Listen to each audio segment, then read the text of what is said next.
Les athées, les agnostiques et les matérialistes ridiculisent les concepts religieux du paradis et de l'enfer. Pour eux et pour d'autres personnes non religieuses, il semble vraiment illogique de condamner des personnes à un feu d'enfer continuel alors qu'elles n'ont aucun moyen de l'éviter.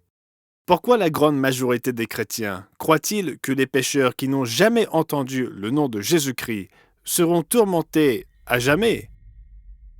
L'idée que l'on se fait aujourd'hui de l'enfer provient notamment du fameux poème de Dante Alighieri, La Divine Comédie, écrit il y a plus de 700 ans.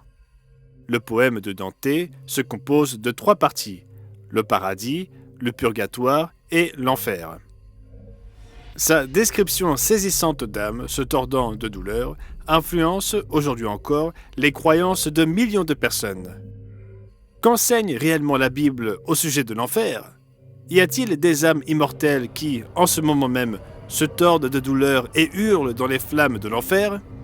Vous serez peut-être choqué d'apprendre et de lire dans la Bible que personne ne brûle en enfer en ce moment même. C'est exact, et vous pouvez le prouver en lisant ce que dit la Bible. Peut-être vous êtes-vous déjà interrogé sur votre avenir? Vous êtes-vous jamais demandé « irai-je en enfer après ma mort ?» Peut-être même que quelqu'un vous a maudit en vous disant d'aller en enfer. Mes amis, essayons de comprendre. La Bible parle de 3 conditions ou états différents, traduits parfois par le mot enfer. Mais qu'est-ce que l'enfer? Irez-vous en enfer? Restez à l'écoute pour une réponse surprenante.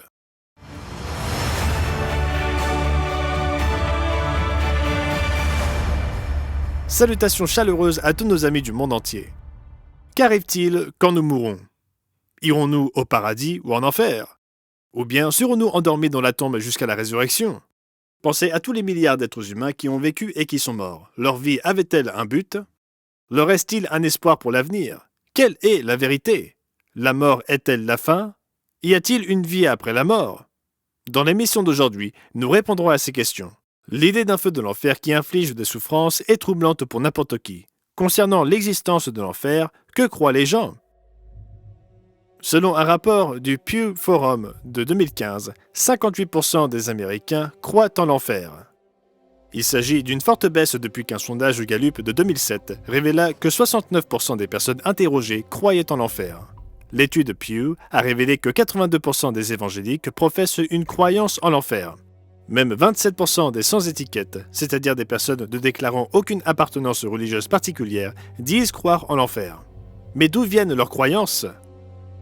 L'idée que la plupart se font de l'enfer vient du fameux poème de la Divine Comédie de Dante Alighieri, écrit au XIVe siècle de notre ère. Le poème comprend 3 parties, le paradis, le purgatoire et l'enfer. Dans l'enfer, le poète latin Virgile guide Dante à travers un voyage mythique en enfer. Au-dessus de la porte de l'enfer se trouve ce message de mauvais augure. Vous qui entrez, laissez toute espérance. Virgile annonce à Dante ce qu'il verra pendant son voyage. Je serai ton guide et je te tirerai d'ici vers un lieu éternel où tu entendras les cris désespérés. Tu verras les antiques esprits dolents qui chacun crie à la seconde mort. Mes amis, quelle est la source de vos croyances? Est-ce l'imagination délirante d'un poète médiéval? Sont-elles issues d'anciennes traditions aux origines païennes? Est-ce quelque chose que vous avez entendu de la part d'un prédicateur tiré d'une mauvaise compréhension de la Bible que vous n'avez jamais vérifiée par vous-même? Que dit réellement la Bible sur l'enfer? Qu'est-ce que l'enfer? La Bible parle de 3 lieux ou conditions différents. Premièrement, Sheol en hébreu, ou Hadès en grec, signifie la fosse ou la tombe.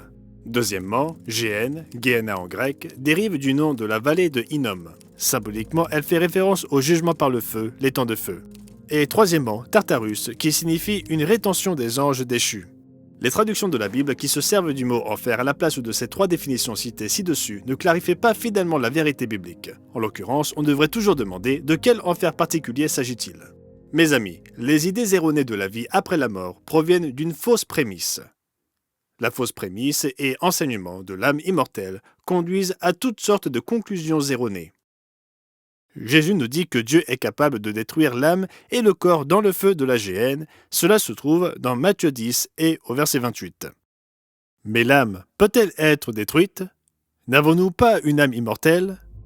Vous serez peut-être surpris d'apprendre que les premiers enseignants catholiques romains, tels qu'Origène et Tertullien, adoptèrent, à partir des philosophes grecs de l'Antiquité, tels que Pythagore et Platon, le concept de l'âme immortelle.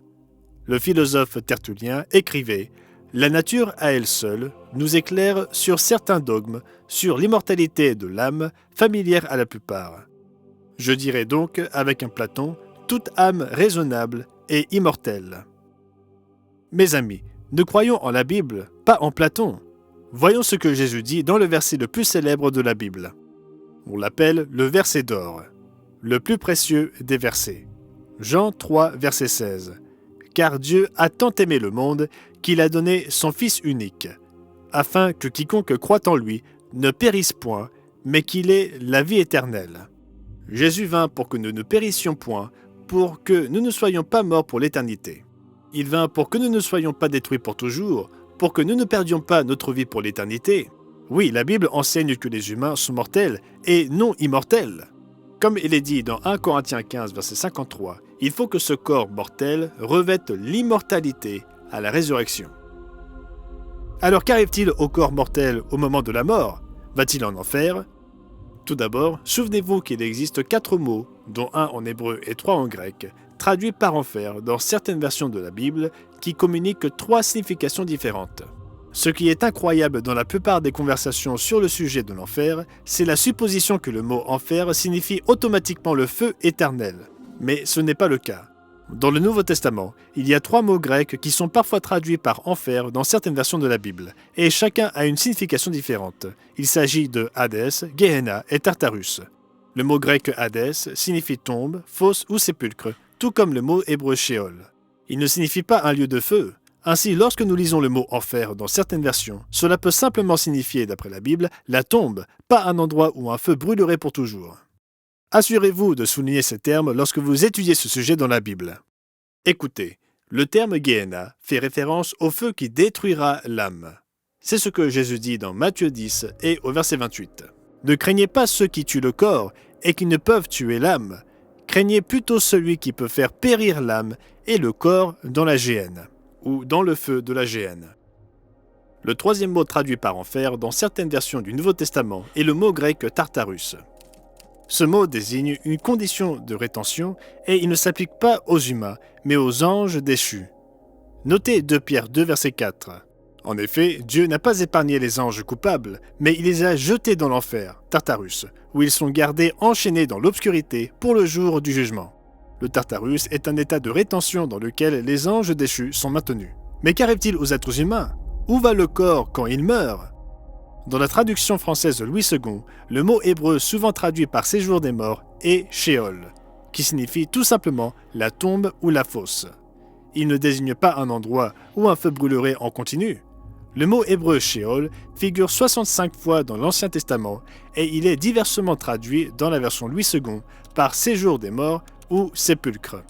Donc si nous posons la question qui brûle en enfer, si nous entendons le Sheol, c'est-à-dire la fosse ou la tombe, la réponse est personne. Nous avons posé la question irez-vous en enfer? Comprenons mes amis que chaque être humain qui a vécu et qui est mort est toujours mort. Comme il est dit dans Hébreux 9, verset 27, « Et comme il est réservé aux hommes de mourir une fois, après quoi vient le jugement. » Oui, des êtres humains qui sont morts ont été enterrés dans une tombe, c'est-à-dire le Hadès ou le Sheol. Donc, nous descendons tous dans la tombe, traduit dans certaines Bibles par enfer, quand nous mourrons, en attendant une résurrection future. Et personne en ce moment même ne brûle dans le feu de la géhenne ou les temps de feu décrits dans Apocalypse 20 et au verset 14 et 15.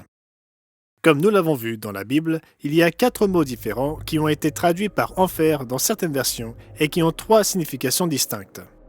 Premièrement, les mots Sheol en hébreu et Hadès en grec veulent dire simplement la tombe ou la fosse. Deuxièmement, le mot Gehenna provient de l'appellation de la vallée de Hinnom. Il représente l'étang de feu. Troisièmement, le mot Tartarus représente la condition de rétention des anges déchus. Mais il existe certainement un feu qui détruira les méchants incorrigibles. Nous avons vu que le mot enfer est parfois utilisé dans certaines traductions de la Bible, faisant référence à 3 conditions ou lieux différents. Le mot hébreu Sheol ou le mot grec Hadès dans la Bible font simplement référence à la tombe. Mais lorsque le mot grec Géhen est utilisé, il fait référence à un jugement par le feu. C'est le cas dans Matthieu 10, verset 28. Quand aura lieu ce jugement par le feu? Les téléspectateurs de longue date du monde de demain connaissent bien le plan de Dieu pour toutes les nations. Tout d'abord, nous attendons avec impatience le royaume de Dieu dans un avenir proche, avec le retour de Jésus-Christ qui régnera sur toutes les nations pendant 1000 ans. À la fin du millénium ou des 1000 ans, Dieu ressuscitera des milliards de personnes à la vie physique lors de la période de jugement appelée le jugement du grand trône blanc, selon Apocalypse chapitre 20. À la fin de cette période de jugement, soit une vie entière, chaque être humain aura eu une occasion équitable d'être sauvé de la mort éternelle. On peut lire au sujet de cette période dans Apocalypse 20 et au verset 11. Puis je vis un grand trône blanc et celui qui était assis dessus. La terre et le ciel s'enfuirent devant sa face, et il ne fut plus trouvé de place pour eux. Et je vis les morts, les grands et les petits, qui se tenaient devant le trône. C'est la résurrection au jugement. Des livres, Biblia en grec signifiant la Bible, furent ouverts, et un autre livre fut ouvert, celui qui est le livre de vie. Et les morts furent jugés selon leurs œuvres, d'après ce qui était écrit dans ces livres. Oui, des milliards de personnes auront leur première occasion d'être enseignées le chemin de la vie et d'être sauvées de la mort éternelle. Cependant, à la fin de cette période de jugement, ceux qui choisissent de désobéir à Dieu en pleine connaissance de cause, ceux dont la conscience aura été cautérisée par le mal, seront jetés dans les temps de feu. Nous trouvons cela dans Apocalypse 20. Puis la mort et le séjour des morts furent jetés dans les temps de feu. C'est la seconde mort, les temps de feu. Quiconque ne fut pas trouvé écrit dans le livre de vie fut jeté dans les temps de feu. Mes amis, les méchants incorrigibles seront ressuscités de la tombe pour subir leur jugement final et seront complètement détruits dans les temps de feu. Ils périront, ils mourront de la seconde mort, de laquelle il n'y a pas de résurrection. Comme Jésus le dit dans Matthieu 10, verset 28, Dieu peut faire périr l'âme et le corps dans le feu de la géhenne. Cet étang de feu finira par englober toute la terre et purifiera la terre comme vous le lisez dans 2 Pierre chapitre 3.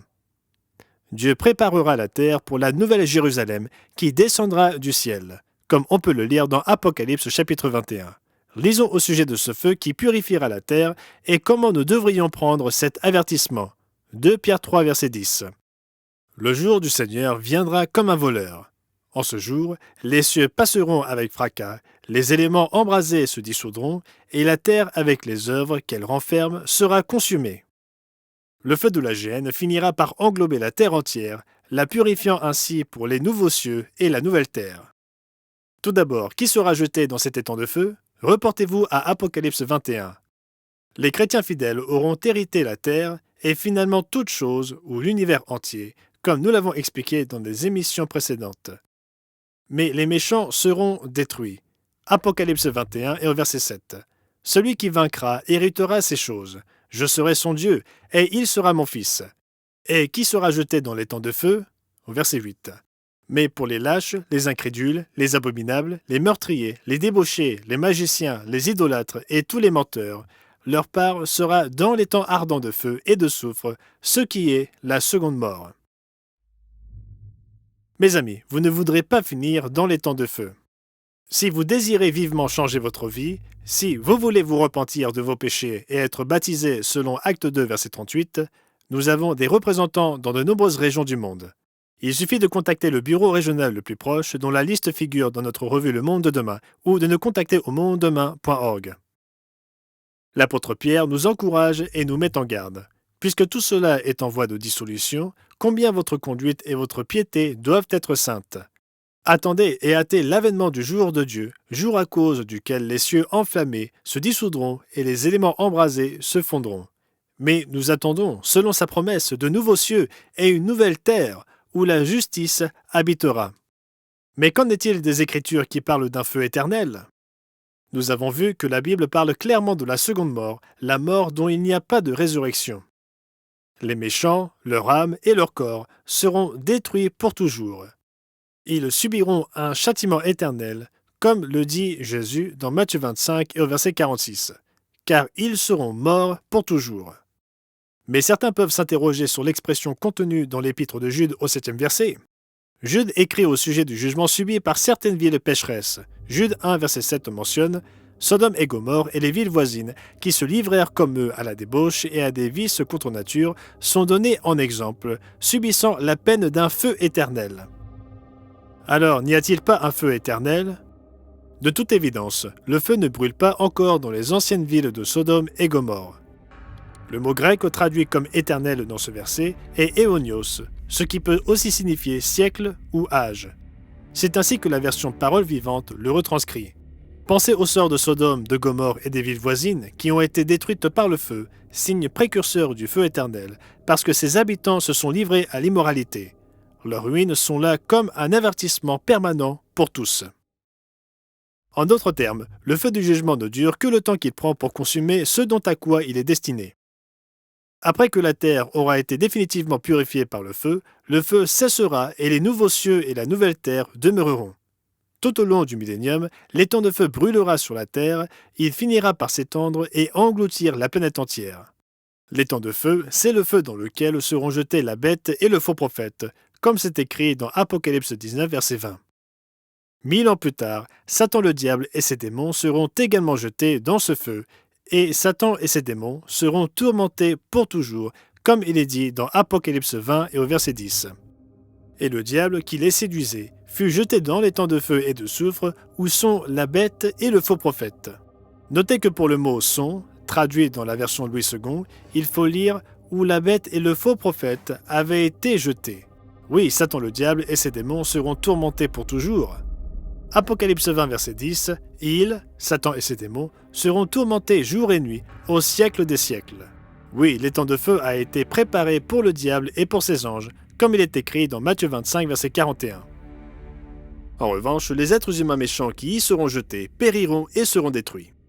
Remerciez Dieu pour son plan de salut impressionnant en Jésus-Christ.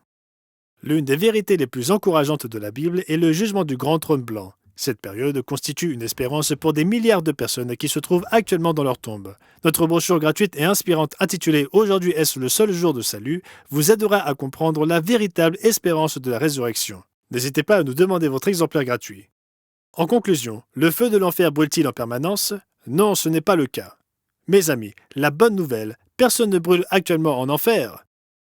Tous sont dans la tombe et attendent la résurrection. Dieu est juste.